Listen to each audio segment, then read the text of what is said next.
WhatsApp बच्चों लोग, स्वागत है आपका आपके भैया यूट्यूब चैनल पर, जहां आपके भैया आपको पढ़ाते हैं बड़े ही लॉजिकल अंदाज में। और आज हम सर्कल चैप्टर को भी बिल्कुल बेसिक लेवल से लेकर एडवांस लेवल तक पूरा रिवीजन करने वाले हैं। और आज हम क्वेश्चन प्रैक्टिस करने वाले हैं, आज हम पीवाईक्यूज करने वाले हैं। और सर्कल चैप्टर से क्वेश्चन आता है, ट्राइंगल ट्राइंगल वाला एक क्वेश्चन आता है सर्कल चैप्टर से बोर्ड एग्जाम में। बच्चे उसको लेकर परेशान रहते हैं। आज उसका भी एक समाधान निकालने वाले हैं। आज उसका भी समाधान निकालेंगे और उसको भी अच्छे से समझेंगे। ठीक है, तो बिल्कुल बेसिक से स्टार्ट करते हैं। सर्कल जो है सबसे पहले कॉर्ड से स्टार्ट करते हैं। कॉर्ड से सर्कल में एक पॉइंट को दूसरे पॉइंट से मिलाने वाली लाइन, सर्कल में एक पॉइंट को दूसरे पॉइंट से मिलाने वाली लाइन जो कि सर्कल के ऊपर ही होंगे, उसे कहा जाता है कॉर्ड। उसे क्या कहा जाता है? कॉर्ड कहा जाता है। ठीक है, लेकिन अगर यही कॉर्ड आर पार निकल जाए तो इसे कहा जाता है सेकंड। क्या कहा जाता है? सेकंड।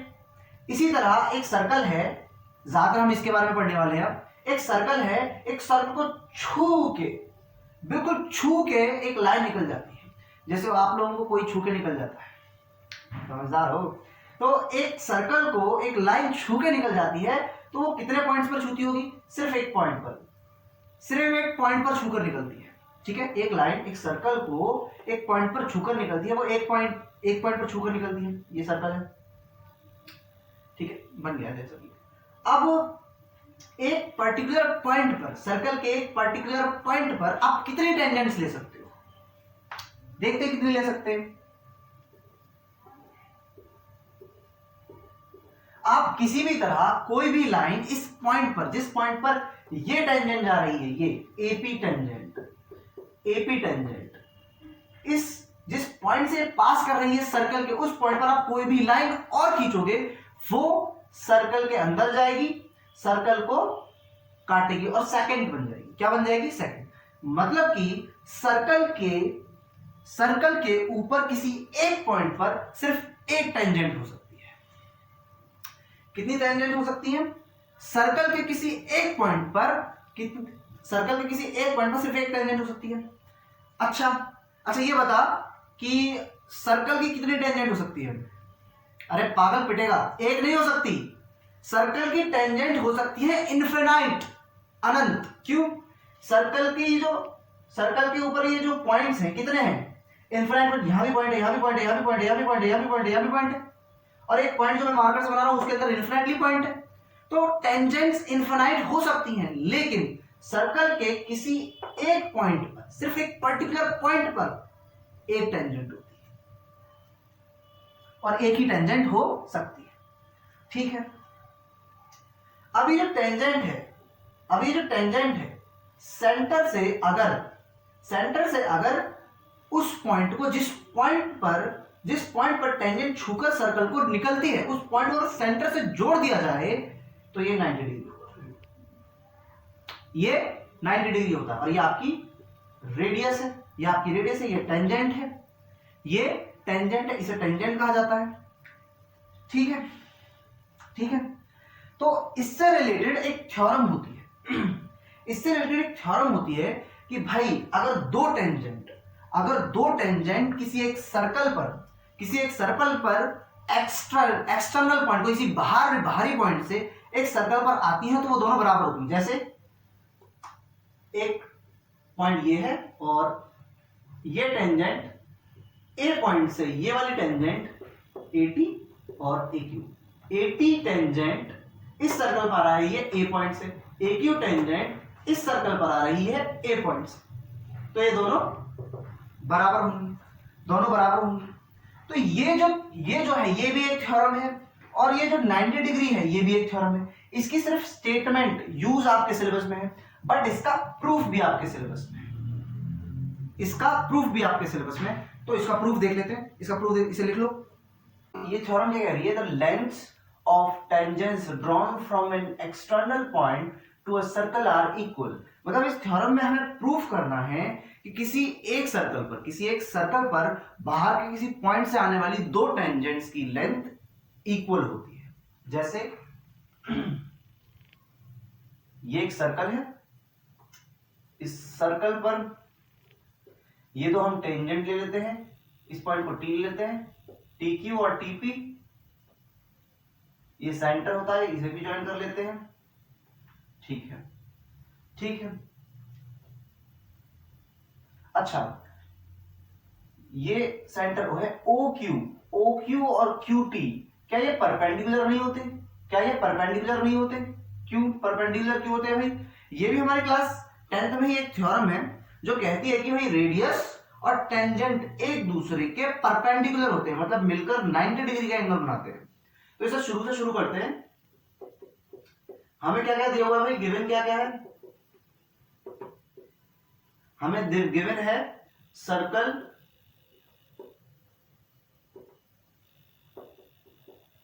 विद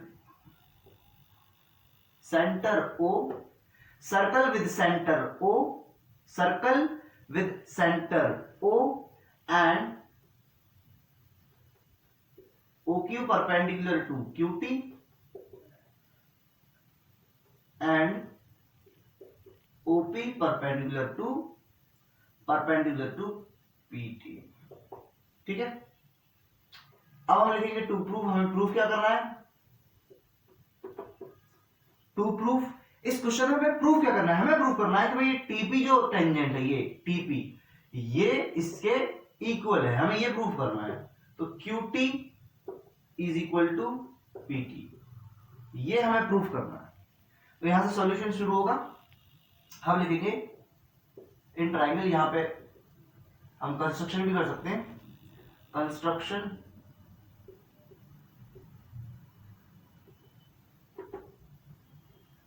क्या हुआ भाई? हमने ज्वाइन किया,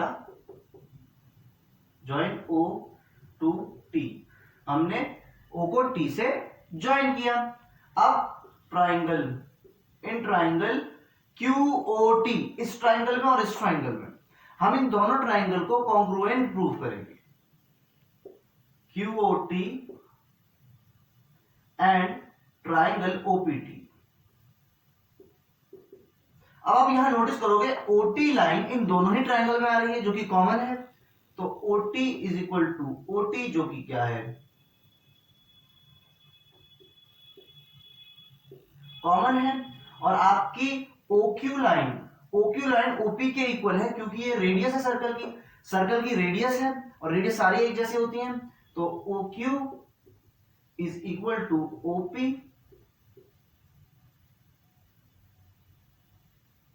radius of the circle.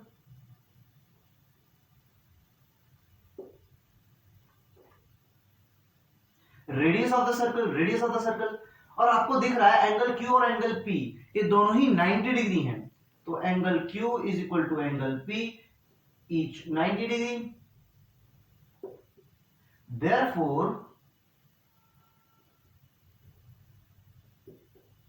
therefore triangle QOT congruent होगा ट्राइंगल OPT के। By which rule? RHS rule. RHS congruence rule, RHS congruence rule से ये आपका इसके कॉन्ग्रुएंट हो जाएगा। अगर ये दोनों ट्राइंगल कॉन्ग्रुएंट है तो इसके सारे पार्ट्स के इक्वल होंगे बाय CPCT। तो क्या QT PT के इक्वल नहीं हो जाएगी? यस, बिल्कुल हो जाएगी। QT is equal to PT by CPCT। तो हमें क्या प्रूफ करना था? हमें टेंजेंट्स को इक्वल प्रूफ करना था, हमने कर दिया। तो the length of the tangent drawn from an external point to a circle are equal. इसे लिखो। अब एक क्वेश्चन देख लेते हैं।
from an external point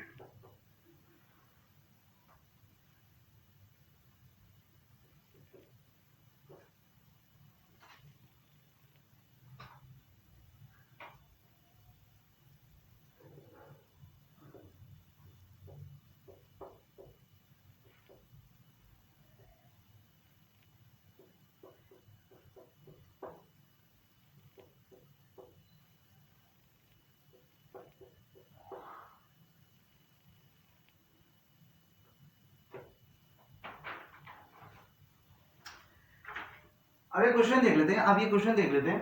question क्या है? Two lengths of tangents drawn from an external point T.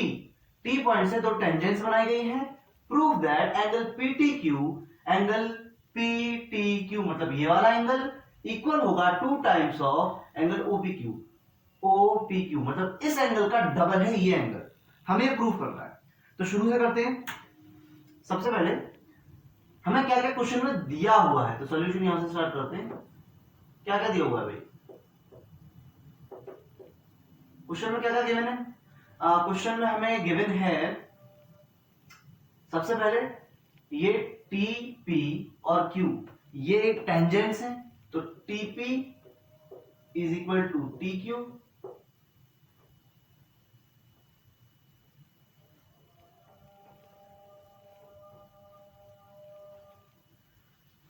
अब एक क्वेश्चन को देख लेते हैं। अब एक क्वेश्चन देख लेते हैं। Two lengths of tangents drawn from an external point T, prove that angle PTQ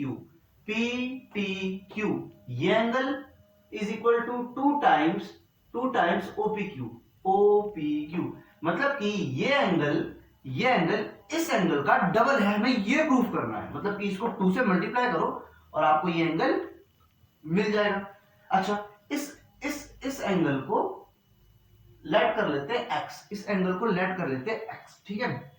अब शुरू करते हैं। सबसे पहले आपको क्या क्या गिवन है,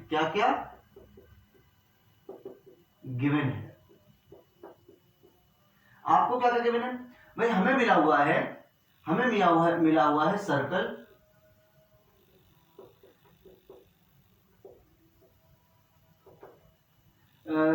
विद रेडियस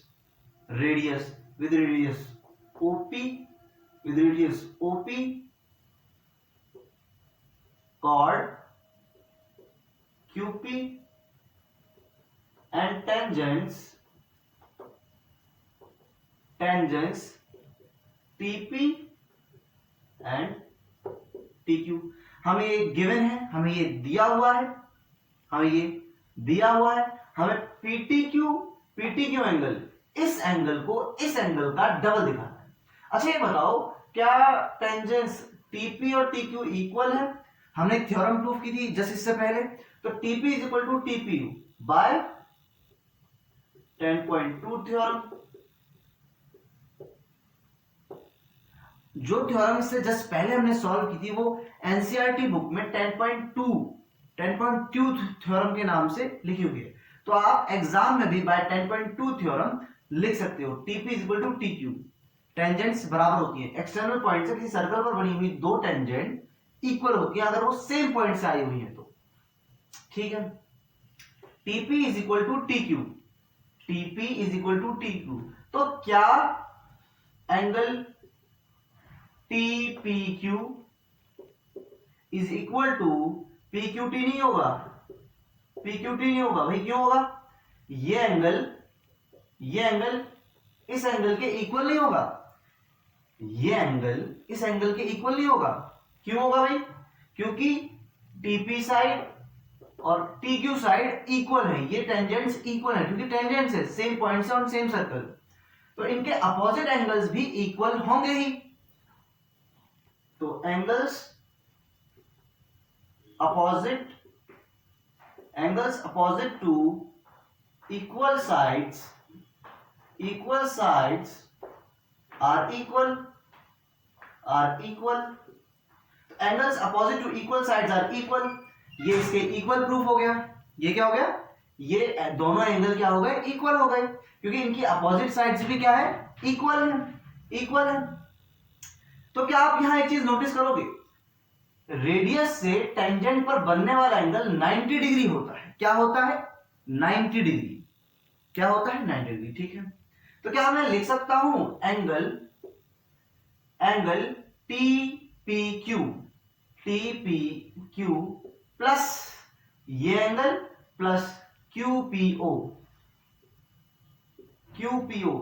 इन दोनों का सम 90 डिग्री होगा। क्या मैं ये लिख सकता हूं, बिल्कुल लिख सकता हूं। अच्छा, टीपीक्यू और पीक्यूटी बराबर है, टीपीक्यू और पीक्यूटी बराबर है। क्या हो अगर मैं for example this angle in तीनों को जोड़ो तो 180 आता है। 180 में से मैं x को माइनस कर देता हूं, 180 में से मैं x को माइनस कर देता हूं, और जो बचा है इसको जब मैं 2 से डिवाइड करता हूं तब जाके मुझे इनमें से एक एंगल मिलेगा, क्योंकि तीनों का सम 180 होता है, तीनों का सम 180 होता है। तो 180 में से अगर मैंने इसे माइनस किया, जो बचता है उसे दो पार्ट्स में डिवाइड किया जाएगा, तब जाके ये एंगल आ जाएगा। तो क्या मैं इसके इक्वल भी लिख सकता हूं, एंगल टीपीक्यू, क्या मैं ये लिख सकता हूं, बिल्कुल लिख सकता हूं। अब यहां से मुझे मिलता है angle TPQ is equal to 90 minus ये क्यूपीओ, वहां चला जाएगा माइनस में क्यूपीओ। तो एंगल टीपीक्यू के इक्वल 90 माइनस क्यूपीओ है, और एंगल टीपीक्यू के इक्वल 180 माइनस एक्स बाय 2 है। तो क्या ये दोनों इक्वेशन इक्वेट नहीं हो सकती, बिल्कुल हो सकती है। तो इसे नाम दे देंगे 1, इसे नाम दे देंगे 2। अब हम लिखेंगे from equation 1 and 2। From equation 1 and 2 हमने ये देखा है कि भाई जो 180 माइनस एक्स है, 180 माइनस एक्स डिवाइड बाय 2 है, वो इक्वल होगा 90 माइनस क्यूपीओ के, 90 माइनस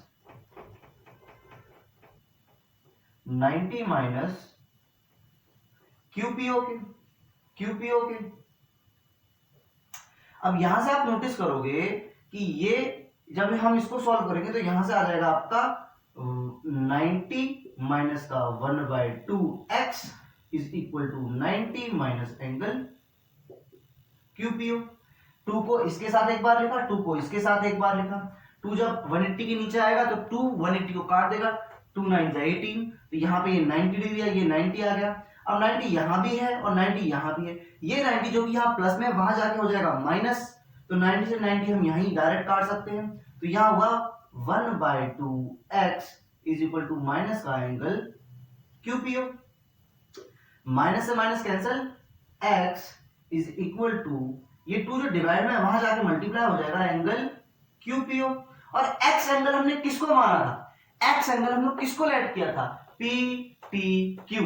तो हम लिख देंगे अब एक्स की जगह P T Q is equal to angle QPO, जो कि हमें प्रूफ करना था, हेंस प्रूफ, जो कि हमें प्रूफ करना था, हमें क्या करना था, प्रूफ करना था। ऑलरेडी हम कर चुके हैं, ठीक है, ऑलरेडी हम कर चुके हैं। लिखो इसे, लिखो यहां टू प्रूफ हमारा रह गया था, हम यहां टू प्रूफ कर देते हैं। टू प्रूफ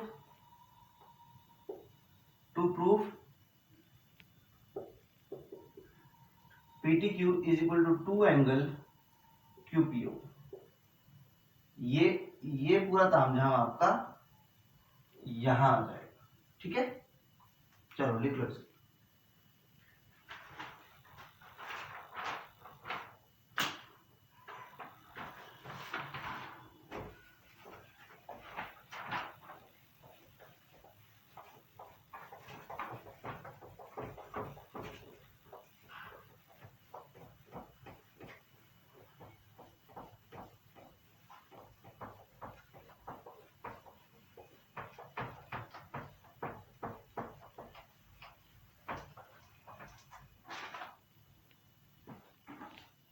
अगला क्वेश्चन है, ये तो सिंपल है।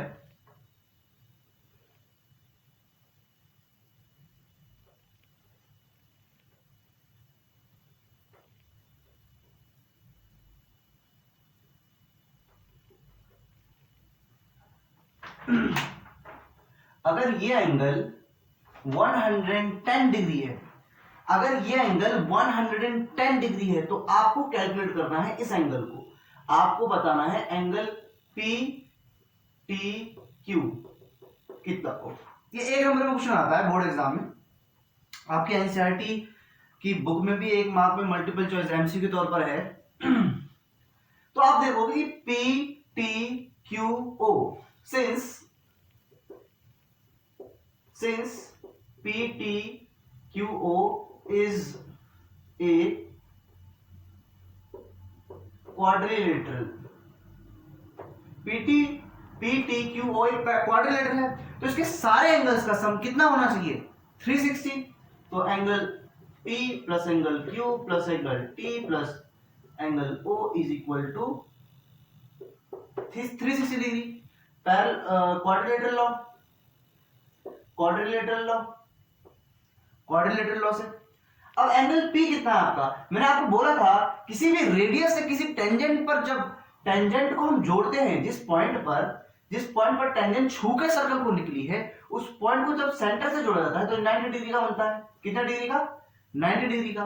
तो एंगल P आपका कितना है 90 डिग्री प्लस एंगल Q भी आपका 90 डिग्री, ये भी 90 डिग्री प्लस एंगल T आपको निकालना है जो कि आपका PTQ है, प्लस एंगल OA आपको 110 दे रखा है 360। Angle T plus 110 degree is equal to 360। ये 90 और 90 प्लस होकर हो जाएंगे 180 को हम माइनस में चले जाएंगे।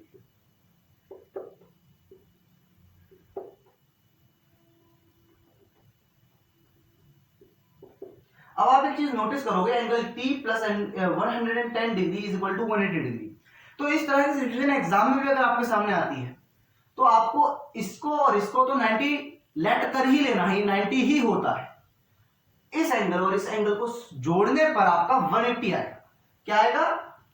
180 आएगा। इसको एज अ स्टेटमेंट आपको एग्जाम में लेते हुए चलना है कि भाई इस एंगल को इस तरह के फिगर में यहां बनने वाला एंगल और यहां बनने वाला एंगल, इन दोनों को जोड़ने पर 180 आएगा।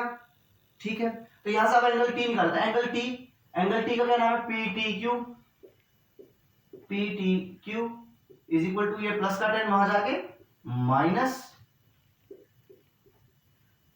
इज इक्वल टू 180 में से 110 जाता है तो 70 डिग्री। तो ये एंगल हमारा आएगा 70 डिग्री। तभी 70 और 110 को जोड़ने पर 180 आएगा। तो ये दोनों एंगल एक दूसरे के सप्लीमेंट्री होते हैं, दोनों को जोड़ने पर 180 आता है। इसको लिख लो।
अब एक क्वेश्चन देख लेते हैं, अब ये वाला क्वेश्चन देख लेते हैं। PQ इस फिगर में PQ is a chord, PQ is a chord of length 8 centimetre, 8 centimetre की एक कॉर्ड है, ठीक है। Chord of 8 centimetre of a circle of radius 5 centimetre, मतलब सर्कल की रेडियस 5 सेंटीमीटर है। The tangents at point P and Q intersect point T, okay. Find that length TP। मतलब ये कह रहा है कि एक कॉर्ड है और रेडियस है PO जो कि 5 सेंटीमीटर है, कॉर्ड 8 सेंटीमीटर की है, और इस सर्कल की जो टेंजेंट्स हैं वो एक T पॉइंट पर इंटरसेक्ट करती हैं, T पॉइंट पर इंटरसेक्ट करनी है। अब हमें लेंथ TP निकालना है, लेंथ TP हमको फाइंड करनी है। तो इस क्वेश्चन को लिखने का वे रहेगा, सबसे पहले हम लिखेंगे गिवन, क्या क्या हमको गिवन है। हमको दिया हुआ है भाई कॉर्ड PQ हमको दे रखी है 8 सेंटीमीटर, हमको रेडियस दे रखी है, रेडियस PO दे रखी है जो कि 5 सेंटीमीटर है, 5 सेंटीमीटर की आपको रेडियस दे रखी है, ठीक है। अब आप क्या करोगे, आप शुरू करोगे कंस्ट्रक्शन।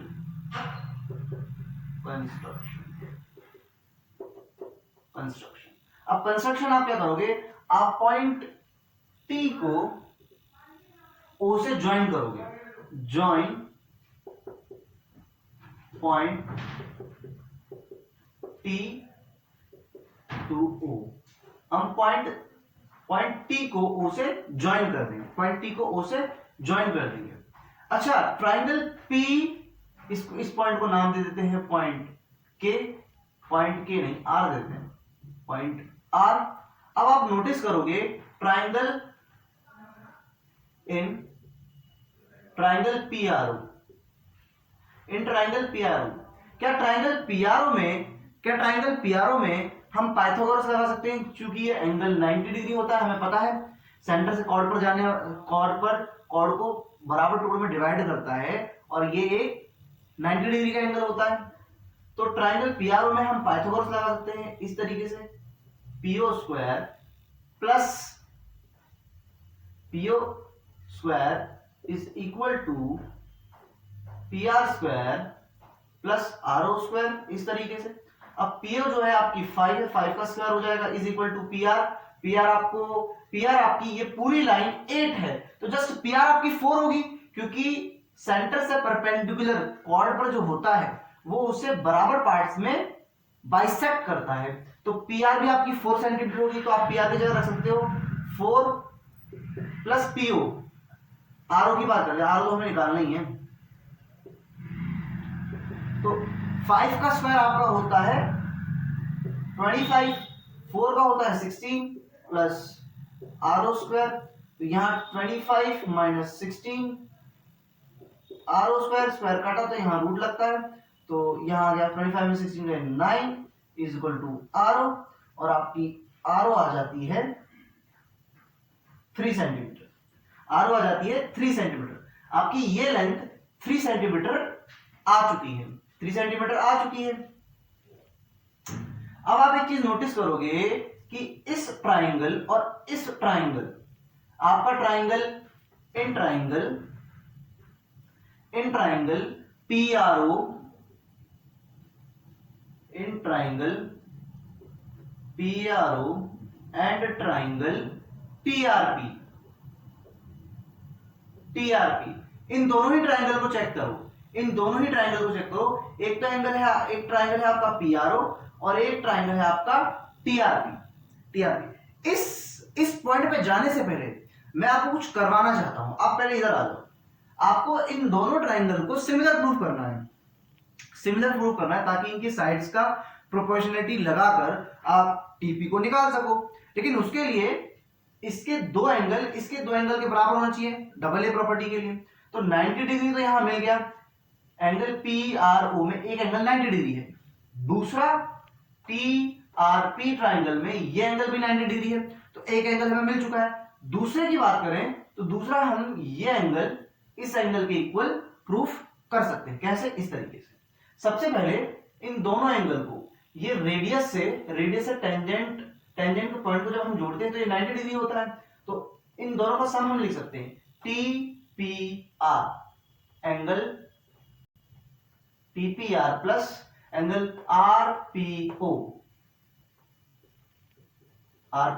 मतलब कि इस एंगल और इस एंगल को अगर हम जोड़ दें, इस एंगल को हम जोड़ दें तो सम इनका 90 डिग्री आना चाहिए। क्या आना चाहिए? 90 डिग्री बिल्कुल आना चाहिए। अब आप TPR इस ट्राइंगल में एक चीज नोटिस करोगे कि ये 90 डिग्री हो चुका है, ये 90 डिग्री हो चुका है, तो क्या इन दोनों का सम 90 डिग्री नहीं होगा? ट्राइंगल के तीनों एंगल्स का सम 180 होता है। तो 90 ये हो चुका है, तो बाकी दोनों को मिलाकर 90 आना चाहिए। तो क्या मैं लिख सकता हूं PTR plus PTR plus TPR इस तरीके से मैं लिख सकता हूं। तो ये इसके इक्वल आ जाता है। और आपका TPR यहां भी आ रहा है, एंगल TPR आपका यहां भी आ रहा है और TPR यहां भी आ रहा है। ये जो TPR यहां प्लस में है वहां जाके माइनस हो जाएगा और TPR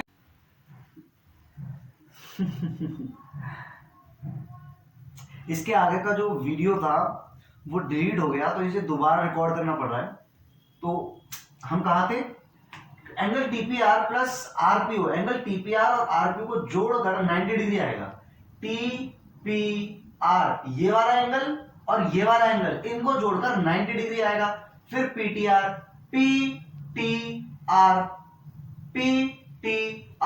और TPR एंगल PTR कहां पर है? PTR आपका ये वाला एंगल प्लस TPR आपका ये वाला एंगल, इन दोनों एंगल को जोड़कर 90 डिग्री आएगा। क्यों?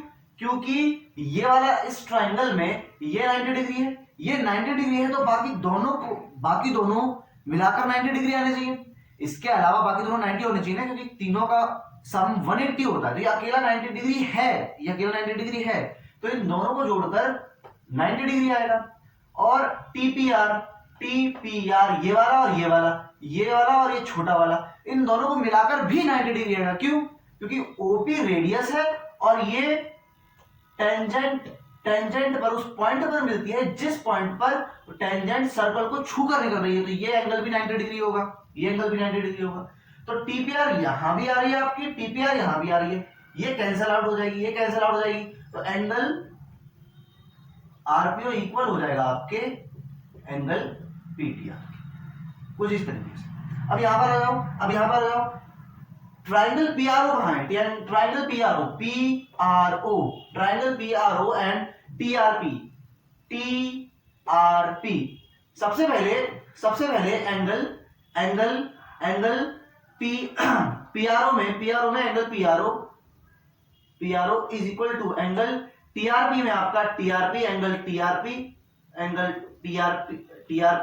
एंगल TRP ये 90 डिग्री के हैं, ईच 90 डिग्री। और वो हमने प्रूफ किया RPO is equal to PTR। ये प्रूव्ड है। तो देयरफॉर दो एंगल हमें मिल चुके हैं, तो ये दोनों ही ट्रायंगल सिमिलर होंगे। ये दोनों ही ट्रायंगल क्या होंगे? सिमिलर होंगे। क्या होंगे? सिमिलर। ये दोनों ही एंगल ट्रायंगल सिमिलर होंगे बाय AA सिमिलैरिटी क्राइटेरियन। ये दोनों ही ट्रायंगल आपके सिमिलर हो जाएंगे। यहां आप देयरफॉर लिखोगे, ठीक है। तो अगर ये दोनों ही ट्रायंगल अगर सिमिलर हैं, तो क्या इनकी साइड्स प्रोपोर्शनल नहीं होंगी? क्योंकि सिमिलर ट्रायंगल की साइड्स प्रोपोर्शनल होती है। क्या मैं लिख सकता हूं? मैं लिख सकता हूं TP अपॉन में PO,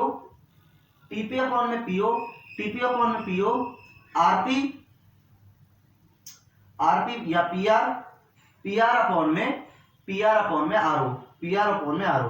TP बड़े ट्राइंगल की TP साइड अपॉन में छोटे ट्राइंगल की PO साइड, बड़े ट्राइंगल की PR साइड अपॉन में छोटे ट्राइंगल की आरओ साइड, ये प्रोपोर्शनल होंगी क्योंकि ये दोनों ट्राइंगल सिमिलर हैं। तो टीपी आपको निकालनी है, पीओ कितना है, पीओ 5 है, पीओ कितना है 5 इज इक्वल टू पीआर कितना है, पीआर ये है, ये पूरा 8 था, ये हमारा 4 सेंटीमीटर। क्यों? क्योंकि हमने नोटिस किया है कि भाई सेंटर से कॉर्ड पर जो परपेंडिकुलर जाता है उस कॉर्ड को बाइसेक्ट करता है, बराबर टुकड़ों में बांटता है, तो ये भी 4 सेंटीमीटर है, तो इसकी जगह भी मैं रख सकता हूं 4 सेंटीमीटर। आरओ कितना है, आरओ हमने निकाला है, ये हमारा आरओ है, ये आरओ से पीओ कैसे बन गया भाई, आरओ है, आरओ हमारा 3 सेंटीमीटर, तो यहाँ 3 रख देंगे, क्रॉस मल्टीप्लाई चलेगी, टीपी इज इक्वल टू 5 4 जा 20, यहाँ पे 3p, तो टीपी आ जाएगा आपका 20 डिवाइड बाय 3 सेंटीमीटर। आगे डिवाइड करना चाहो तो डिवाइड भी कर सकते हो, 6.67 समथिंग कुछ आ जाएगा, लेकिन ये आपका फाइनल आंसर बनता है, तो इस क्वेश्चन में हमें टीपी की लेंथ फाइंड करनी थी, हमने टीपी की लेंथ फाइंड की। हमने पहले ये छोटू ट्राइंगल पीआरओ और पीटीआर, ये बड़ा ट्राइंगल, इन्हें सिमिलर प्रूफ किया, इनकी साइड्स को प्रोपोर्शनल लाया, और टीपी की वैल्यू हमने नहीं रखी क्योंकि हमें निकालना था, बाकी 3 वैल्यू हमने रखी और टीपी हमें मिल गया। इसे लिखो जल्दी से, फिर दूसरा क्वेश्चन करते हैं।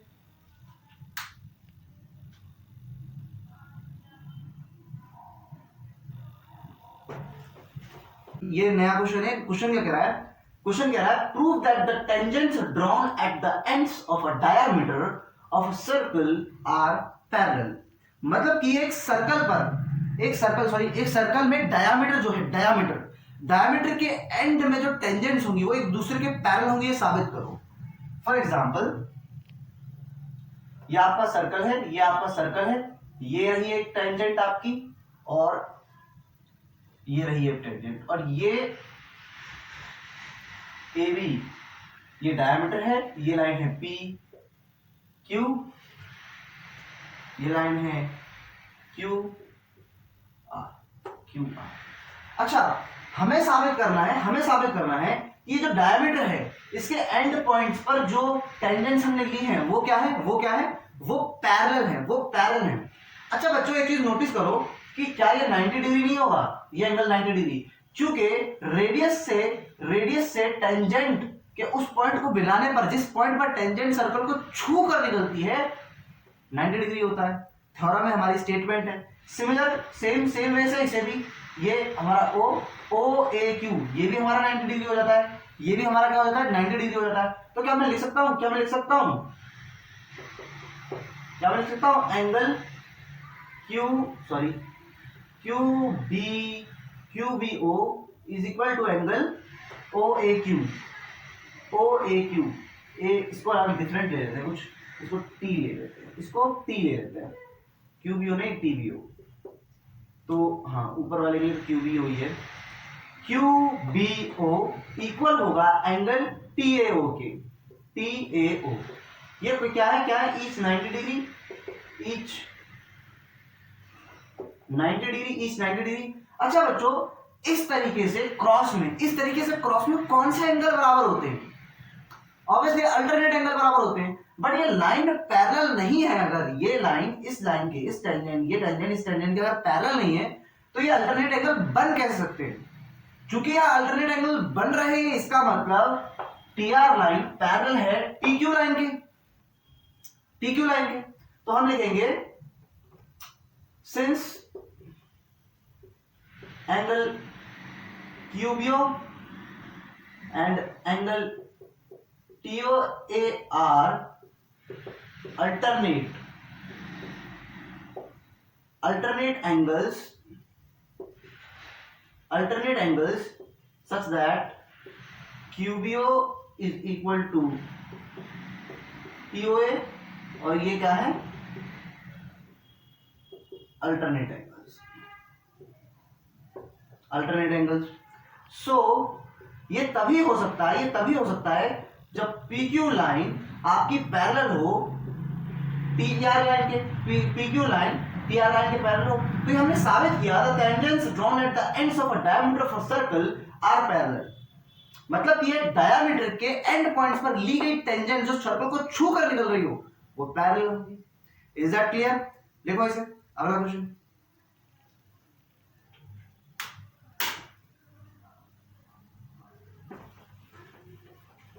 भाई क्वेश्चन क्या है? क्वेश्चन कह रहा है a quadrilateral ABCD is drawn to circumscribe a circle. Prove that AB plus CD is equal to AD plus BC. अच्छा, हमें प्रूव करना है AB side plus BC equal होगा AD साइड प्लस BC, हमें ये प्रूव करना है।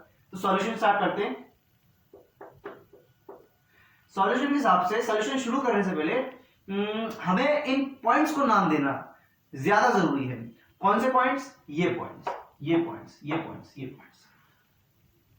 हमें पता है कि कोई भी टेंजेंट किसी सर्कल को जब छूते हुए निकलती है तो वो सिर्फ एक पॉइंट को छूते हुए निकलती है, एक पॉइंट को छूते हुए निकलती है, एक पॉइंट पर से निकलती है। तो इस पॉइंट का नाम P, इस पॉइंट का नाम P, इस पॉइंट का नाम देते हैं Q, इस पॉइंट का नाम देते हैं R, इस पॉइंट का नाम S, इस पॉइंट का नाम S। तो क्या आप कह सकते हो, तो आप क्या आप कह सकते हो AP इक्वल है AS के, AP इक्वल है AS के, Q इक्वल है बाय थ्योरम 10.2 जो हमने प्रूफ किए इसी लेक्चर में ऑलरेडी जो हम प्रूफ कर चुके हैं सबसे पहले कि भाई AP इक्वल टू AS होगा, मतलब टेंजेंट इक्वल होंगे अगर वो एक्सटर्नल पॉइंट से सेम सर्कल के ऊपर आ रहे हैं। तो क्या सिमिलर वे में ये दोनों भी बराबर नहीं हुए? तो क्या हम इन दोनों को लिख सकते हैं? बिल्कुल लिख सकते हैं। DS is equal to RC, similarly RC equal होगा QC के, RC is equal to DS is equal to DR, DS आपका DR के इक्वल होगा, DS आपका DR के होगा और RC CQ के होगा, RC CQ के होगा और QB इक्वल होगा PB के, QB इक्वल होगा PB के, ठीक है। ये सारी ही टेंजेंट्स हैं, tangent from external point on same circle के ऊपर एक एक्सटर्नल पॉइंट से टेंजेंट्स हैं। ये एक्सटर्नल पॉइंट, ये दोनों टेंजेंट, एक्सटर्नल पॉइंट दोनों टेंजेंट, एक्सटर्नल पॉइंट दोनों टेंजेंट, एक्सटर्नल पॉइंट और ये दोनों टेंजेंट। तो हम क्या कर सकते हैं? हम इन इक्वेशन सबसे पहले रीजन लिखते हैं बाय थ्योरम 10.2। अब हम इन्हें ऐड कर सकते हैं, तो इक्वेशन को नाम दे देते हैं, ये 1, ये 2, ये 3 और ये 4 बाय एडिंग इक्वेशन 1, 2, 3 एंड 4। हम इन चारों इक्वेशंस को प्लस कर देते हैं, AP plus DR plus RC plus PB is equal to AS plus DS plus CQ plus QB। ठीक है, हमने लिख दिया, लिख सकते हैं। अगर ये सारी चीजें इसके इक्वल है तो इन सबका सम इक्वल होगा इन सबके सम के। अब आप ये नोटिस करोगे कि ये जो AP है और PB है, AP और PB क्या ये दोनों मिलकर AB साइड को नहीं बना रहे? जिस तरीके से AP प्लस PB आपके AB हो जाएगी, ये B है, इस तरीके से। तो क्या मैं इन दोनों की जगह AB डायरेक्टली नहीं लिख सकता? बिल्कुल लिख सकता हूं, AB प्लस सिमिलरली DR और RC मिलकर DC हो जाएंगे। क्या हो जाएंगे? DC। और आपके AS और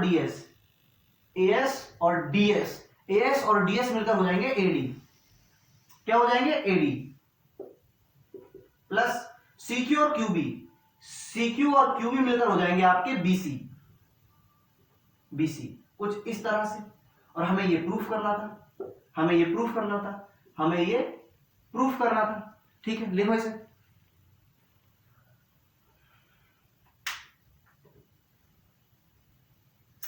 इसके जैसा एक और क्वेश्चन देख लेते हैं, इसके जैसा एक और क्वेश्चन देख लेते हैं। या तो बोर्ड में ये आता है या वो आता है, इन दोनों में से एक आता है, और या इनके जैसा कोई दूसरा। छोड़ो इसे।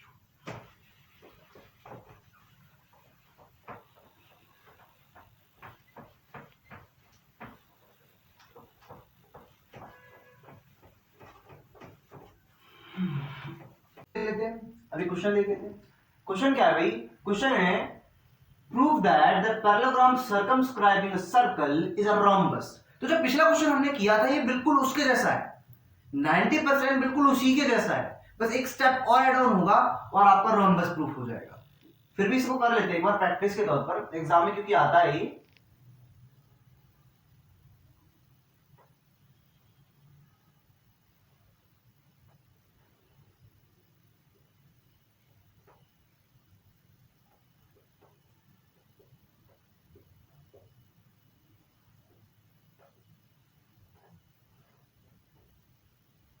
इसे P Q R S।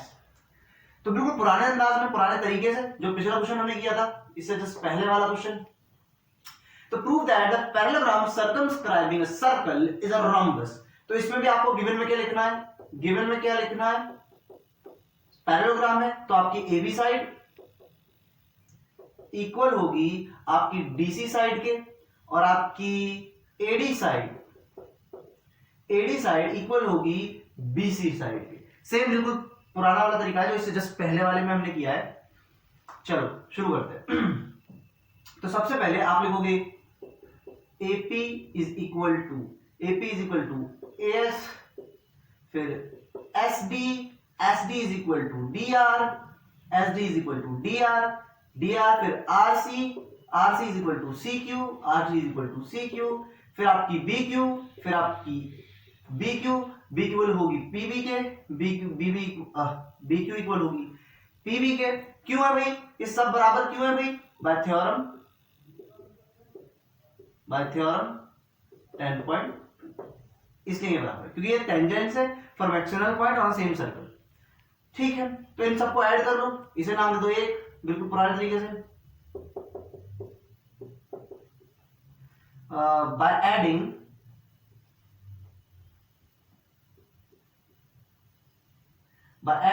Equation 1 and by adding equation 1, 2, 3 and 4 आपको क्या मिलेगा? AP plus DR plus RC plus PB, बिल्कुल वही तरीका है।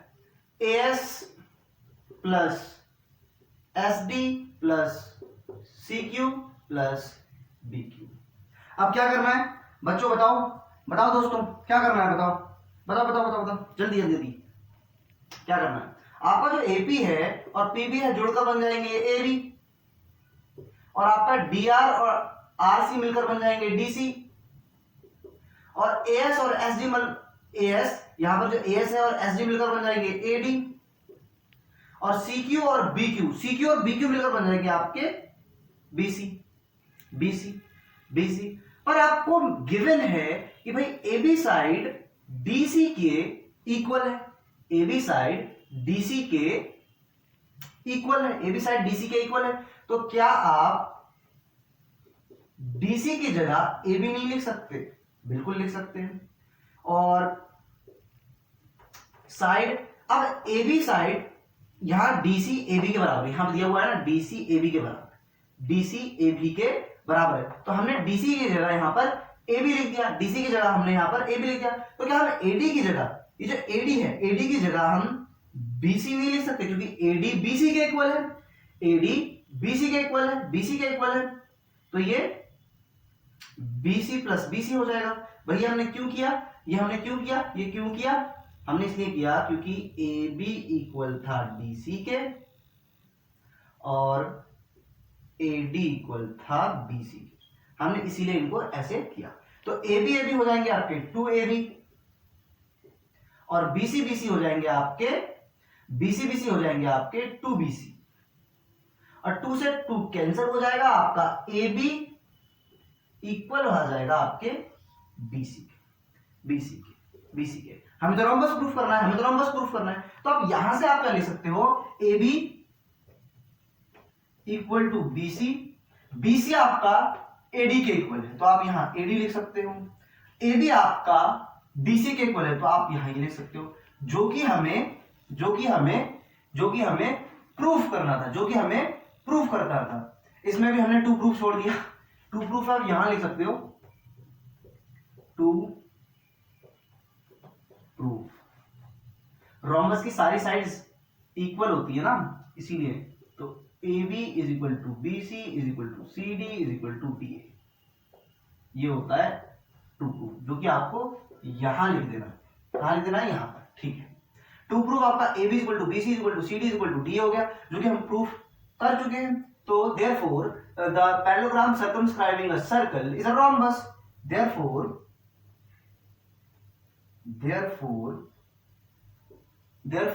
the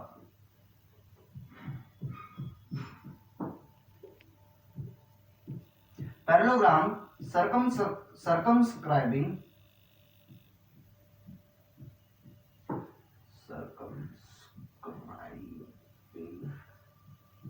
a circle is a rhombus. लिखो जल्दी से, बहुत अच्छा क्वेश्चन था, ये बोर्ड एग्जाम में आता भी है।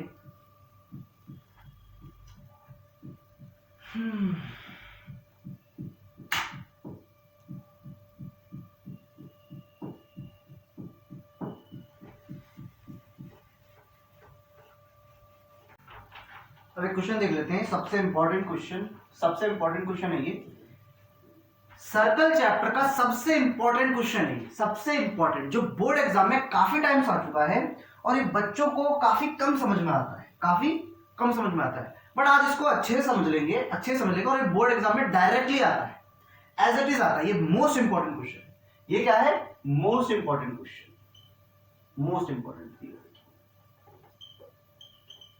Important PYQ from the chapter circle. तो इस क्वेश्चन में हमें करना क्या है, a triangle ABC is drawn to circumscribe a circle of radius 4 centimetre, मतलब कि ये 4 है, such that the segments BD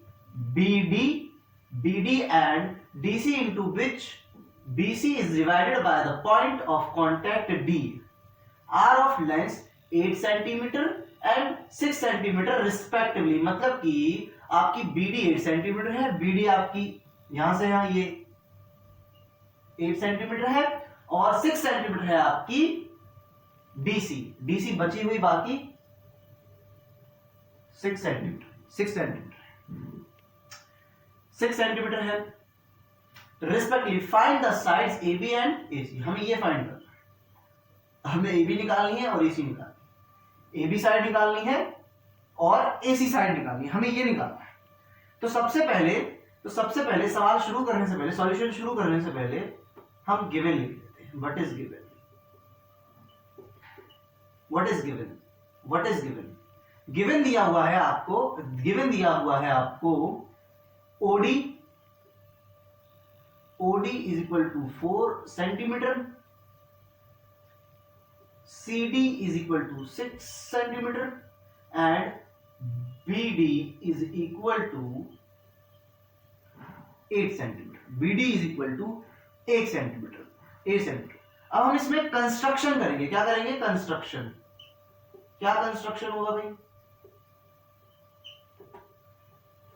construction क्या होगा, हम पॉइंट C को O से मिलाएंगे, पॉइंट B को O से मिलाएंगे, हम पॉइंट A को भी O से मिलाएंगे, पॉइंट A को भी O से मिलाएंगे और इन पॉइंट्स को नाम दे देंगे, ये तो D है ही है, इसे P दे देते हैं और इसे Q दे देते हैं, और इन्हें भी ये भी रेडियस, ये भी रेडियस है, ये क्या है, रेडियस है, रेडियस है। और जो कि परपेंडिकुलर भी होते हैं, जो कि परपेंडिकुलर भी होते हैं, हमें पता है, हमें पता है कि भाई रेडियस टेंजेंट पर परपेंडिकुलर बनाती है, रेडियस जो होती है परपेंडिकुलर पर टेंजेंट बनाती है। तो कंस्ट्रक्शन क्या किया है भाई हमने, हमने कंस्ट्रक्शन किया है, ज्वाइन किया है हमने O टू B, हमने O टू B ज्वाइन किया है, हमने O टू A ज्वाइन किया है, हमने O टू C भी ज्वाइन किया है, और हमने क्रिएट किया है OP परपेंडिकुलर AC और OQ perpendicular AB। OQ perpendicular AB, ये जो OQ है ये परपेंडिकुलर है AB पर, और आपकी ऑलरेडी OD परपेंडिकुलर है BC पर, OD परपेंडिकुलर है BC पर। ये हमको कंस्ट्रक्शन में हमें ये दिया हुआ है, हमें ये दिया हुआ है। अच्छा, अब हमको AP और AQ नहीं दिया हुआ, AP और AQ नहीं दिया हुआ है, हमें ये कैलकुलेट करके AC की वैल्यू, देखो क्वेश्चन क्या पूछ रहा है, क्वेश्चन कह रहा है हमें A से B तक की पूरी लेंथ और A से लेकर C तक की पूरी लेंथ, इसको कैलकुलेट करना है, इसको कैलकुलेट करना। सबसे पहले आप ये नोटिस करो, कि BD इक्वल टू QB नहीं होगा, और CD is equal to CP नहीं होगा क्या, क्यों होगा, ये दोनों ही टेंजेंट है एक्सटर्नल पॉइंट से सेम सर्कल पर, तो ये दोनों इक्वल होगी बाय थ्योरम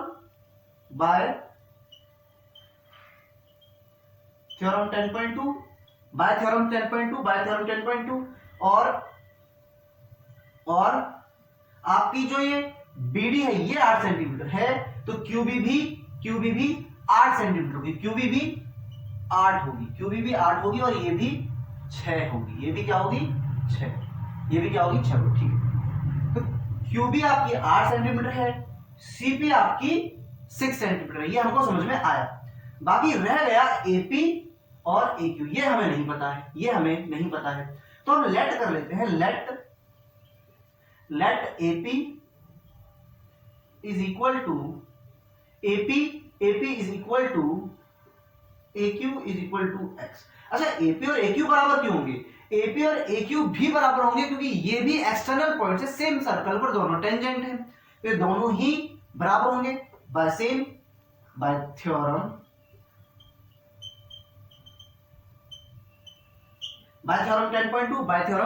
10.2। अब इस ट्राइंगल में हम क्लास 9th का एक फॉर्मूला लगाएंगे।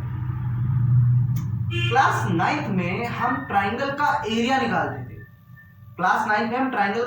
निकालते थे, एक दूसरे फॉर्मूले से जिसे कहा जाता है हीरोन्स फॉर्मूला।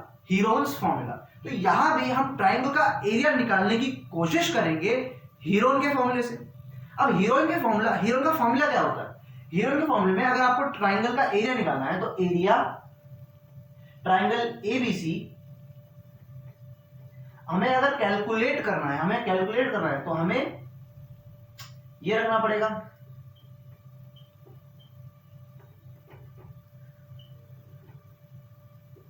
ये रखना पड़ेगा कि नहीं रखना पड़ेगा। तो अब इसमें हम वैल्यू पुट तो करेंगे, उससे पहले आप ये पूरा उतार दीजिए अच्छे से, ये क्वेश्चन अच्छे से लिख लेना, फिर ये सॉल्यूशन लिख लेना, फिर आगे हम इसी के यहां से बिल्कुल इसी के आगे कंटिन्यू करेंगे।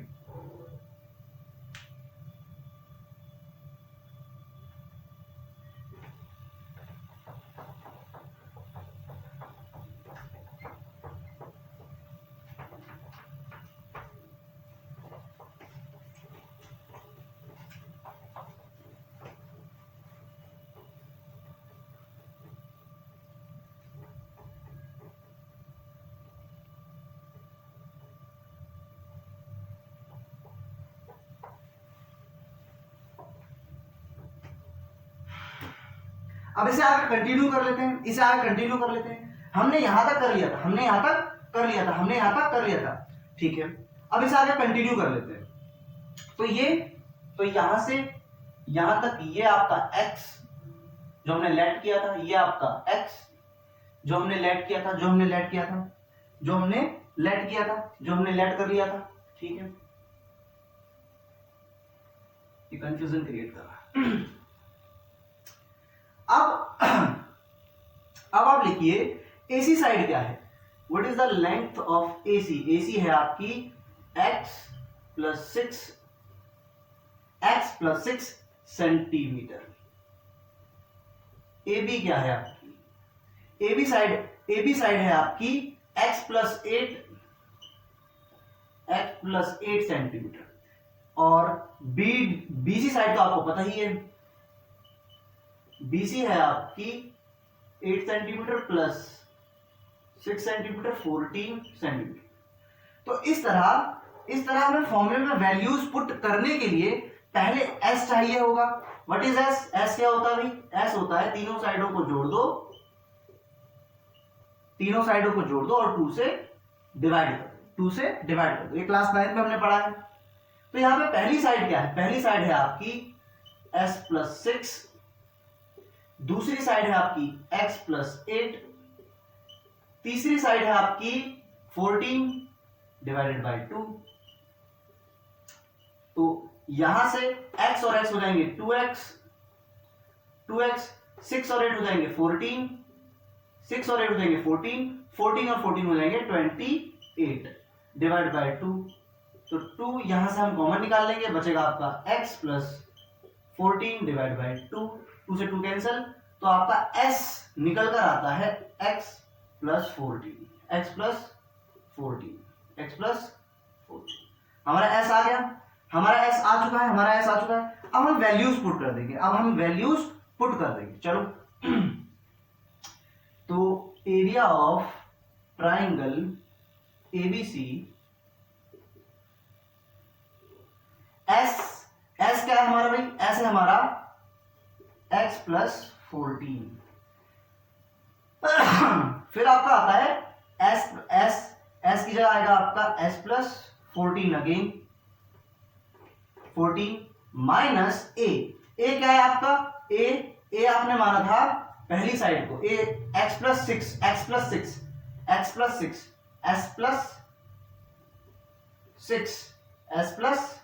6। फिर आपका आएगा s माइनस b, तो s 14 माइनस b आपने माना था x प्लस 8 को, हमने 1/8 को माना है, ठीक है। अगला है s माइनस c। अब यहां पे s क्या है? s plus 14 minus 14। अब इसे आगे सॉल्व करेंगे, तो हमें मिलेगा x प्लस 14, यहां पर x प्लस 14 माइनस, जब हम ब्रैकेट खोलेंगे तो minus plus minus x minus 6, minus plus minus, ठीक है। सिमिलरली यहां पर होगा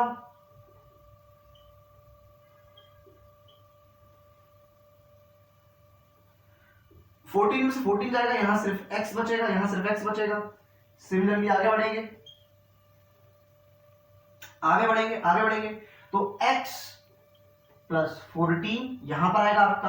अब 14 में से यहां पर x में से x चले गए, तो ये आपके कट गए, प्लस का और माइनस का कट गए, 14 में से 6 गए तो बचे आपके 8, और यहां पर x प्लस का और माइनस का x कट गए, 14 में से 6 गए तो बचे आपके, 14 में से 8 गए तो बचे आपके 6 और x।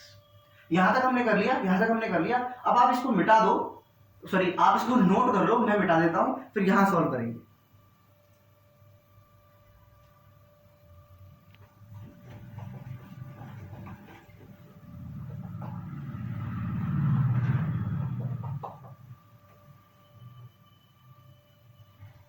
अब यहां से आगे कंटिन्यू हम आगे करेंगे तो एरिया ऑफ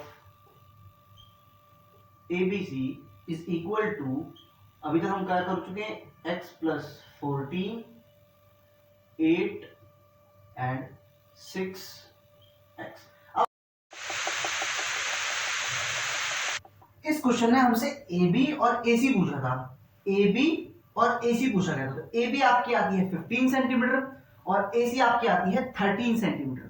ठीक है, तो इसका फाइनल आंसर हमने निकाल लिया है। जो क्वेश्चन ने हमसे पूछा था, जो रिक्वायरमेंट थी, हमने निकाल दिया।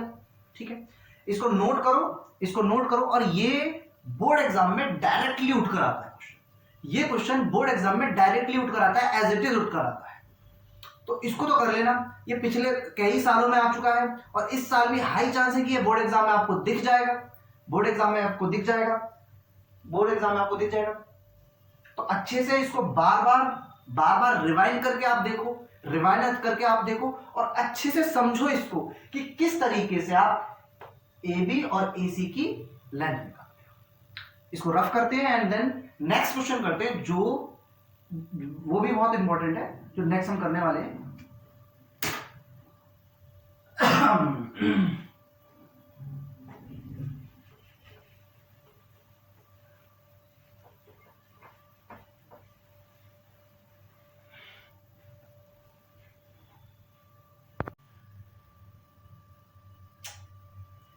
एक्चुअल में ये क्वेश्चन मैं पूरा कंप्लीट कर चुका हूं, बट मैंने देखा कि भाई रिकॉर्डिंग ऑन ही नहीं थी। अब इसे दोबारा रिकॉर्ड करना पड़ेगा यहां से, क्योंकि यहां से आगे की रिकॉर्डिंग ही नहीं हो पाई। कोई बात, होता है, कोई बात नहीं। चलो, तो यहां से आगे बढ़ते हैं। आपका x प्लस 14 रहेगा। 8 6 48, 48x हो जाएगा, 48x हो जाएगा। ये आपका 48x हो गया। 48x x से मल्टीप्लाई होगा तो आपका आ जाएगा 48x²। फिर ये इससे मल्टीप्लाई होगा तो आपका आ जाएगा 672x। 14, हाँ ठीक है, 672x। ठीक है, इसको साइड में लिख लेते हैं, इसको साइड में लिख लेते हैं, एक बार साइड में एक बार लिख लेते हैं, इसको साइड में एक बार लिख लेते हैं कि भाई हमारा क्या निकल कर आया है, 48x² प्लस 672x। 672x। अब इसको रब कर लेते हैं।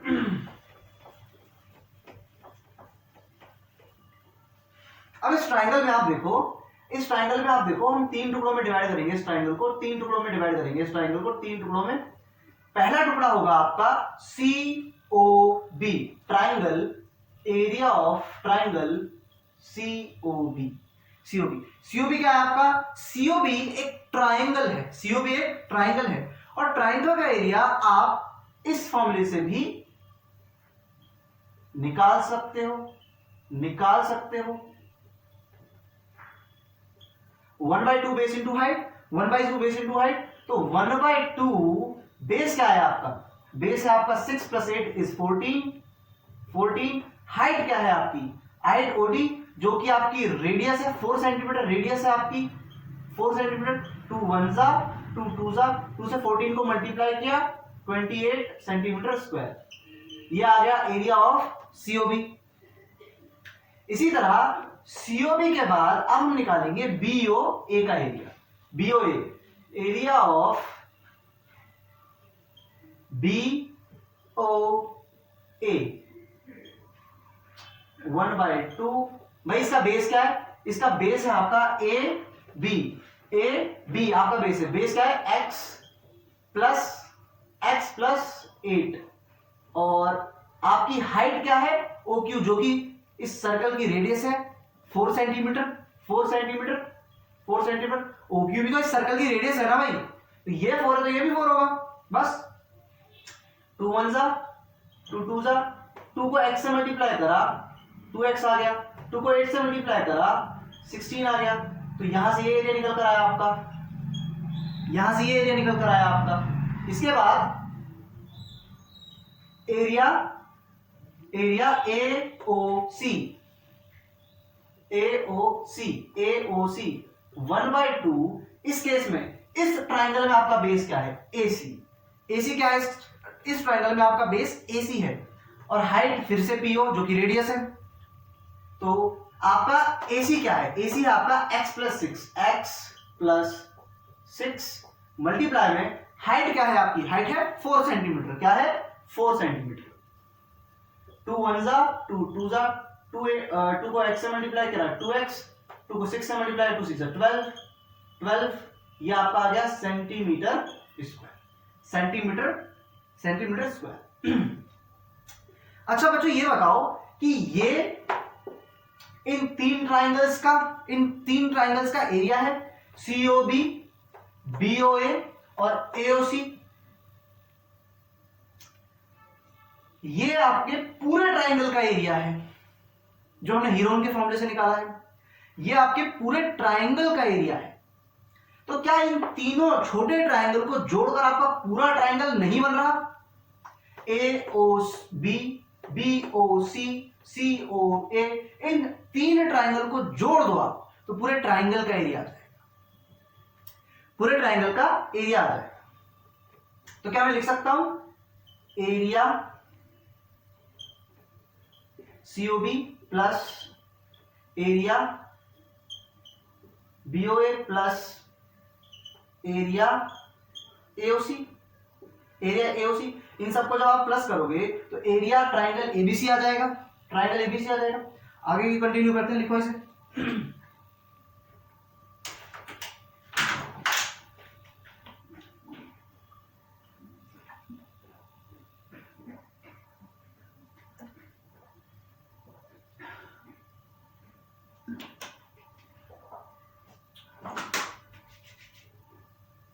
चलो इसे कंटिन्यू करते हैं। यहां पे सबसे पहले as it is 48x² plus 672x is equal to area of COB। COB क्या है भाई? 28 प्लस एरिया ऑफ BOA क्या है भाई? BOA आपका 2x plus 16 area of AOC क्या है आपका? 2x प्लस 12 तो 2x प्लस 12। तो इस साइड जब आप सॉल्व करोगे तो आपको मिलेगा 2x और 2x होते हैं आपके 4x, 28 16 और 12 28 एंड 28 56। इस साइड आपको दिखेगा 48x² प्लस 672x पर रूट क्या हो कि अगर मैं उस साइड से रूट को हटा पाऊं, क्या हो अगर मैं इस साइड से लेफ्ट हैंड साइड से रूट को हटा पाऊं? कैसे हटा सकते हैं? आप दोनों साइड स्क्वायर कर दो। यहां स्क्वायर से रूट कट जाएगा और बचेगा आपका 48x² plus 672x is equal to, अब ये जो है ये a प्लस बी का होल स्क्वायर, ये आपका खुल जाएगा a प्लस बी के होल स्क्वायर से। a प्लस बी के होल स्क्वायर से जो कि होता है a प्लस बी का whole square is equal to a² plus b² plus 2ab। इस तरीके से होता है। तो यहां आप लिख सकते हो 16x², 4x का स्क्वायर 16x², फिर 56 का स्क्वायर हो जाएगा आपका 33,036 प्लस 2ab। अभी इसको ऐसे लिख देते हैं 2 मल्टीप्लाई में a जो कि 4x है मल्टीप्लाई में 56 जो कि b की जगह, और ये दोनों ही इक्वल है। तो 48x² plus 672x is equal to 16x² plus 3136 plus 2 4 8 को जब हम इससे मल्टीप्लाई करेंगे तो आपका आ जाएगा 8 6 48, 4 कैरी किया, 448x यहां तक इसको रखते हैं। लिखो इसे ऊपर कंटिन्यू करेंगे, इसे मिटा, ठीक है।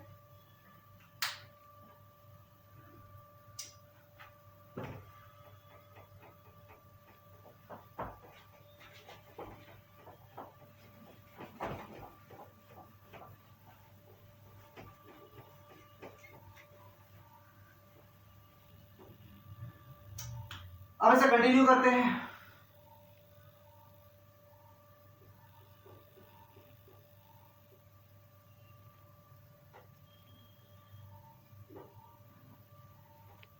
थर्टी वन 36 प्लस 448x ये हमारा आता है। अब हम क्या करेंगे, सारा काम हम एक साइड ले जाएंगे, एक तरफ हम 0 बनाएंगे, तो हमारा बनेगा 48x² प्लस 672x माइनस का 16x² प्लस का वहां minus 3136 minus 448x is equal to 0। 48x² में से जब आप माइनस करोगे 16x² को तो आपका आएगा 32x। आप जब 672x में से 448x को माइनस करोगे तो क्या आएगा, 12 में से 8 दे आपके 4 2 2 प्लस का क्यों आएगा, बड़ा ये है इसके आगे प्लस लगा है इसलिए प्लस लगेगा। अब माइनस का 31 36 इक्वल टू 0, माइनस का 31 36 इक्वल टू 0। ये क्वाड्रेटिक इक्वेशन बन जाती है, क्वाड्रेटिक इक्वेशन बन जाती है। अब इस क्वाड्रेटिक इक्वेशन को हम किस तरह से इजी कर सकते हैं, कैसे इजी कर सकते हैं, कुछ कॉमन निकल रहा है क्या, 2 4 16 2 32 ही कॉमन निकल रहा है, 32 यहां कॉमन निकल रहा है। फॉर एग्जाम्पल आप 32x² आप इसको लिख सकते हो 32 7 और इसको लिख सकते हो आई गेस 3298। अच्छा, आपको कैसे पता चलेगा कि कॉमन निकालने के बाद यहां 7 या 98 आएगा, आपको कैसे पता चलेगा? आप क्या करो, यहां से 32 तो निकालने वाले हो, तो 224 को 32 से डिवाइड कर दो, आपका 7 आएगा। फिर 3036 को 32 से डिवाइड कर दो तो आपका 98 आएगा। यहां से पता चलता है कि 32 के टेबल में 7 टाइम्स 224 आता है, 32 के टेबल में 98 टाइम्स 3136 आता है। इसे काट भी सकते हो, ठीक है।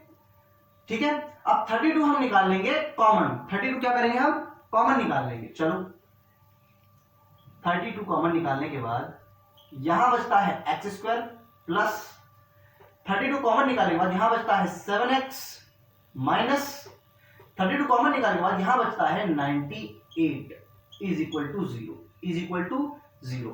और ये 32 जो यहां पे मल्टीप्लाई में है वहां जाकर हो जाएगा डिवाइड, और 0 डिवाइडेड बाय 32 होता है 0। तो आपकी क्वाड्रेटिक इक्वेशन बन जाती है, मार्कर की इंक ही खत्म है, तो आपकी क्वाड्रेटिक इक्वेशन बन जाती है x² plus 7x minus 98 is equal to 0। अब इस क्वाड्रेटिक इक्वेशन को हम दो तरह से कर सकते हैं। एक तो हमारा पुराना मेथड है, मिडिल टर्म जो है उसे स्प्लिट कर दो। दूसरा मेथड है श्रीधराचार्य। तो श्रीधराचार्य से तो आंसर निकलना ही तय होता है, पर मिडिल स्प्लिट वाला जो तरीका है वो हम ये यहां देखते हैं कि कैसे होगा। ठीक है, पहले ये रब कर लेते हैं, इसको लिख लो, इसे रफ मिटा देता हूं।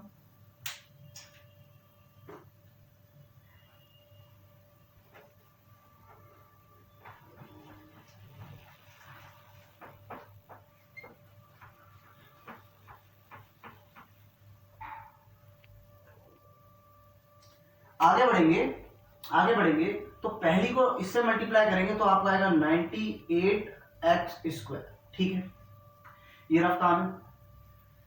98x² और 7x को आपको दो टुकड़ों में डिवाइड करना है, और वो दो टुकड़े प्लस और माइनस करने पर 7x आना चाहिए और मल्टीप्लाई करने पर माइनस का 98x² आना चाहिए। क्या हो सकते हैं वो दो टुकड़े, सोचो, पॉज करो वीडियो को और अच्छे से सोचो 2 मिनट के लिए। तो वो दो टुकड़े हो सकते हैं 14 7 98 आता है, तो एक तो होगा 14 और एक होगा 7। अब इसमें से माइनस कौन सा होगा और प्लस कौन सा होगा, क्योंकि यहाँ प्लस लगा हुआ है तो ऑब्वियसली बड़ा वाला प्लस का होगा तो ये माइनस होगा। तो आप रख सकते हो अब x square plus 14x minus 7x minus 98 is equal to 0। तो यहां से आप x कॉमन निकालो तो क्या बचता है, x प्लस 14, यहां से आप 7 माइनस का 7 कॉमन निकालो तो क्या बचता है, x plus 14 is equal to 0। x plus 14 और x प्लस 14 इन दोनों ही टर्म्स में आ रहा है, तो क्या हम इसको भी कॉमन नहीं निकाल सकते, बिल्कुल निकाल सकते हैं। x प्लस 14 यहां से कॉमन निकालने के बाद x बचता है, x प्लस 14 कॉमन निकालने के बाद यहां माइनस 7 बचता है। तो इस तरह इस क्वाड्रेटिक इक्वेशन को हमने दो टुकड़ों में फैक्टराइज कर दिया। अब हमें इन्हें जीरो से इक्वेट कर देंगे, तो x plus 14 is equal to 0, x minus 7 is equal to 0। तो यहां से x की वैल्यू आती है माइनस का 14 और x माइनस 7 से आपकी ये माइनस 7 आ जाएगा प्लस, तो ये वैल्यू आती है 7, वैल्यू आती है 7। अच्छा ये x है क्या, ये x है आपका AQ और AP, जो कि क्या होती है लेंथ। यहां पर क्या है लेंथ, और हमें ये पता है लेंथ कभी भी नेगेटिव नहीं हो सकती, लेंथ कभी भी नेगेटिव नहीं हो सकती। तो ये नेगेटिव है, ये हो जाएगा crash. Length can not be, length can't be negative, length कभी भी आपकी नेगेटिव हो ही नहीं सकती। अब फाइनल आंसर निकालते हैं। फाइनल आंसर में हमने क्वेश्चन ने हमसे क्या पूछा था, हमसे पूछा था भाई AB की लेंथ और AC की लेंथ बताओ। तो चलो AB क्या था हमारा, AB है हमारा x प्लस 8 सेंटीमीटर, x का आपका 7 प्लस 8 सेंटीमीटर, जो कि आपका होगा 15 सेंटीमीटर। फिर AC आपका था x प्लस 6, जो कि होगा 7 plus 6 centimetre is equal to 13 centimetre. इसको नोट करो, फाइनल आंसर निकल चुका है। दूसरा क्वेश्चन करते हैं। लास्ट क्वेश्चन है, लास्ट क्वेश्चन क्या है भाई, लास्ट क्वेश्चन क्या है, कह रहा है कि prove that opposite sides of a quadrilateral circumscribing a circle subtend supplementary angles at the centre of the circle. Exam point of view से ये भी बहुत इंपॉर्टेंट है, ये भी बहुत इंपॉर्टेंट है, और ये पहले बोर्ड एग्जाम्स में आ चुका है, और ये भी एक PYQ है, ये भी एक PYQ है। तो हमें प्रूफ क्या करना है, prove that opposite sides of a quadrilateral circumscribing a circle subtend supplementary angles at the centre of the circle. मतलब एक सर्कल ले लेते हैं, सर्कल मान लीजिए ABCD एक क्वाड्रिलेटरल है, क्वाड्रिलेटरल जिसकी 4 साइड होती हैं, क्वाड्रिलेटरल जिसकी साइड होती है, इसको हम P Q R ऐसे लेते हैं। ये लास्ट क्वेश्चन है, थोड़ा बाहर की आवाज को अवॉइड कीजिएगा क्योंकि सुबह हो चुकी है। अब ये मैं रात में रिकॉर्ड करता हूँ ताकि शोर कम आए। तो ABCD, अब ये ABCD आपका एक क्वाड्रिलेटरल है। क्या है, क्वाड्रिलेटरल, जो कि सर्कमस्क्राइब कर रहा है एक सर्कल को। हमें साबित करना है कि भाई इसकी जो अपोजिट साइड होती हैं, वो सर्कल पर सप्लीमेंट्री एंगल बनाती है। सप्लीमेंट्री एंगल मतलब कि सेंटर पर सप्लीमेंट्री एंगल बनाती है, सप्लीमेंट्री एंगल। इसका क्या मतलब है, सबसे पहले शुरू करेंगे हम सॉल्यूशन में हमें गिवन क्या है भाई, गिवन तो बात की बात है, ये क्वाड्रिलेटरल है। तो हमें प्रूफ क्या करना है, टू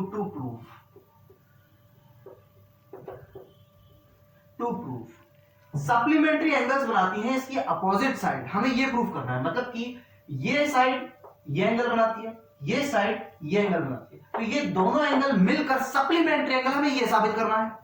सप्लीमेंट का क्या मतलब होता है, क्लास 7th में हमने पढ़ा हुआ है। सप्लीमेंट का मतलब होता है कि वो दो एंगल्स, जिन दो एंगल्स को जोड़कर 180 आता है, वो दो एंगल्स, जिन दो एंगल्स को जोड़कर 180 आता है, उन एंगल्स के पेयर को सप्लीमेंट्री एंगल्स कहा जाता है। तो हमें यहां क्या साबित करना है, हमें साबित करना है एंगल ए ओ, इसे ओ ले लेते हैं, A O B, angle A O B plus DOC, DOC is equal to 180 degree proof करना है। और हमें प्रूफ करना है angle BOC is equal to AOD proof करना है। ये हमें प्रूफ करना है। तो चलो इसमें क्या कुछ कंस्ट्रक्शन है, हाँ इसमें कंस्ट्रक्शन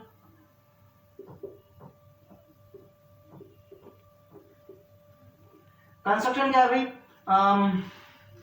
ओ लाइन को क्यू से जोड़ दो, ओ को पी से, ओ को एस से, ओ को आर से, join O to Q, O to P, O to S, O to R. ये हमें ज्वाइन करना है, ये हमारा कंस्ट्रक्शन है, हमने कर दिया ज्वाइन, कंस्ट्रक्शन हो गया। चलो अब सॉल्यूशन शुरू करते हैं। सॉल्यूशन में सबसे पहले आप किसी भी दो ट्रायंगल को, सबसे पहले एंगल्स को नाम दे दो अपने हिसाब से, एंगल्स को नाम मैं अपने हिसाब से दे रहा हूं, आप अपने हिसाब से दे सकते हो। एक एंगल है, ये है, ये है, ये है, ये है, ये है और ये है। ये हो जाएगा आपका 1 2 3 4 5 6 7 8। इन एंगल्स का मैंने अपने हिसाब से नाम दे दिया, अब इन दो ट्रायंगल को देख लो, इन दोनों ट्रायंगल को, या फिर इन दोनों ट्रायंगल को देख लो, आपको जो अच्छा लगे। इन दोनों ट्रायंगल को देख लेते हैं। Triangle R O C and triangle R O C C O Q. आपकी ओसी लाइन ओसी के बराबर क्या आ रही है, कॉमन, और आपकी ओक्यू ओ आर के बराबर है, ओक्यू ओ आर के बराबर है। ये चीज मैं ब्लैंक छोड़ रहा हूं। आप सोचो 2 मिनट के लिए पॉज करके, ब्लैंक तो नहीं छोड़ता, मुझे तो बताना ही है। ओ आर और ओक्यू आपकी रेडियस है, इसलिए बराबर है। ओ आर और ओक्यू आपकी रेडियस, ठीक है। इसके बाद ये आपकी कॉमन है, ये रेडियस है, और आरसी इक्वल है आपकी क्यूसी के। क्यों भाई, क्यों इक्वल है टेंजेंस, या फिर लिख सकते हो बाय थ्योरम 10. एग्जाम में भी यही करना है, बार बाय थ्योरम 10.2। ओके, तो देयरफॉर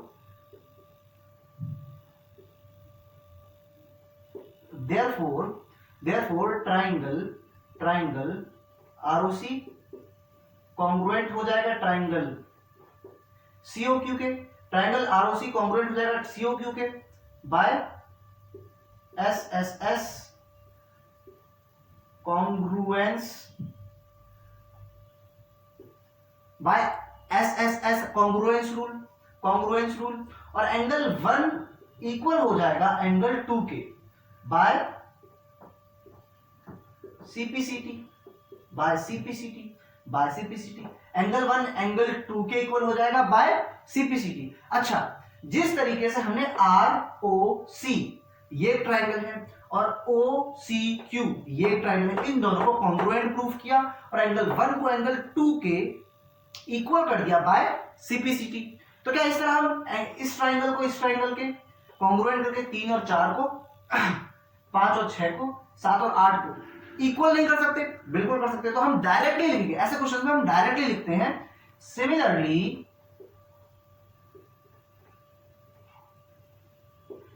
सिमिलरली एंगल 3 इक्वल होगा एंगल 4 के, और एंगल 5 इक्वल होगा आपके एंगल 6 के, और एंगल 7 इक्वल होगा आपके एंगल 8 के। ये क्लियर है? ये क्लियर है? सिमिलरली लिख दिया हमने। ठीक है, ठीक है, इसको नोट कर लो, इसको रफ करके फिर हम यहां आगे सॉल्व करेंगे।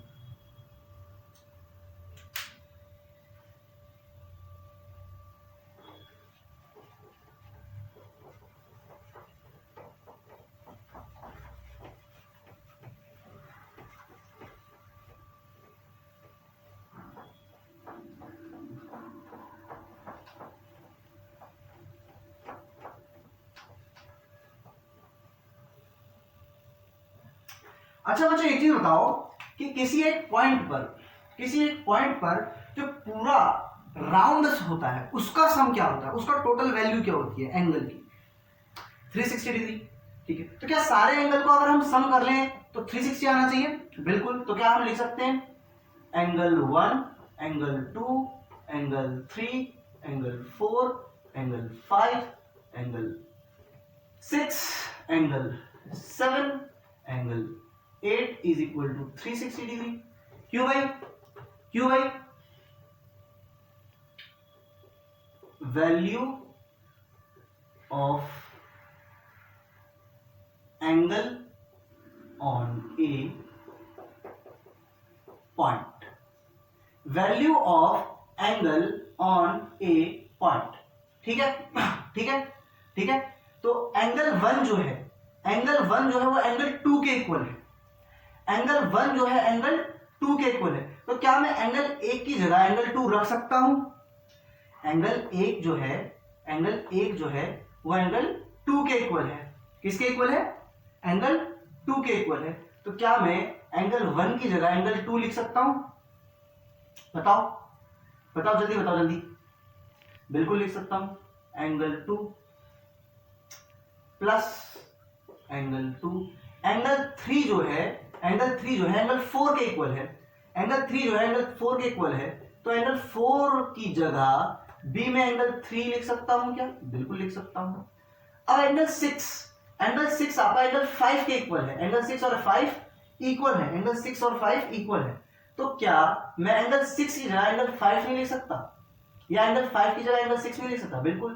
तो एंगल 6 प्लस एंगल 6, ये 5 की जगह 6 लिख दिया। फिर आपका एंगल 7 और एंगल 8 7 के इक्वल है, तो मैं इसकी जगह 7 लिख सकता हूं, इज इक्वल टू 360 डिग्री। तो यहां से आपके angle 2 plus angle 3 plus angle 6 plus angle 7 दो आ जाते हैं। तो इनको 2 से मल्टीप्लाई कर देते हैं, क्योंकि एंगल 2 भी 2 है, एंगल 3 भी 2 है, एंगल 6 भी 2 है, एंगल 7 भी 2 है, इक्वल टू 360 डिग्री। ये 2 वहां डिवाइड में चला जाएगा। Angle 2 plus angle 3 plus angle 6 plus angle 7 is equal to 360 degree divide by 2।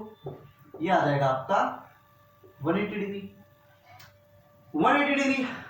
Angle 2 और एंगल 3 क्या है? एंगल 2 और एंगल 3 की जगह BOC, एंगल 2 और एंगल 3 की जगह BOC लिखा जा सकता है, क्योंकि ये दोनों एंगल मिलकर BOC को बना रहे हैं। बिल्कुल लिखा जा सकता है BOC प्लस 6 और 7 की जगह AOD लिखा जा सकता है। AOD लिखा जा सकता है। और यही हमें प्रूफ करना था कि भाई अपोजिट साइड जो सेंटर पर एंगल बनाती हैं वो एक दूसरे के सप्लीमेंट्री होते हैं। अब रही बात AOB और DOC की, उसे भी हम इसी तरह प्रूफ कर सकते हैं। तो सिमिलरली एंगल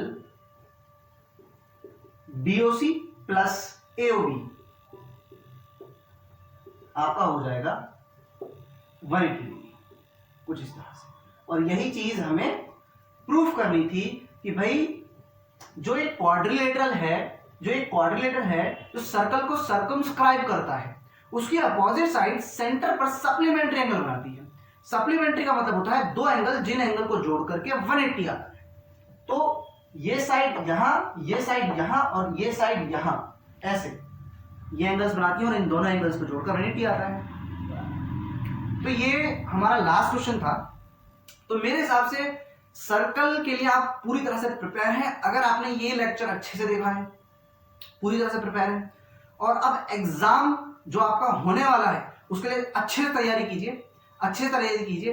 हो सकता है कुछ वीडियोस और इस पर चैनल पर आए, उन्हें भी देख लीजिएगा। तो अभी के लिए इतना ही, और मिलते हैं किसी नेक्स्ट वीडियो में किसी नेक्स्ट टॉपिक के साथ। जब तक के लिए wish you all the best.